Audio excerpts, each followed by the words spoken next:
Walang inilabas na Temporary Restraining Order TRO ang Korte Suprema sa arrest warrant ng International Criminal Court para kay Senador Ronald Bato de la Rosa. Sa halip, pinagkokomento ng Korte Suprema ang gobyerno sa loob ng 72 oras kaugnay sa mosyon ni de la Rosa na kumukwestiyon sa warrant of arrest. Binigyan din ni de la Rosa na 72 oras para naman magkomento sa magiging sagot ng gobyerno.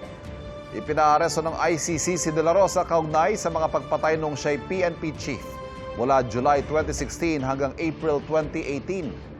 Sabi ni de la Rosa na ngayon nasa protective custody ng Senado, susunod lang siya sa korte sa Pilipinas. Gagawin din daw niya ang lahat ng posibleng legal na hakbang para hindi siya madala sa The Hague, Netherlands. With the present government, saan ka papapunta niyan after proper authorities? Di ba? With the present government. Yung kay President Duterte nga, hindi nga dumaan ng proper authorities. Diretso sa ICC. Meron pa namang ibang option available.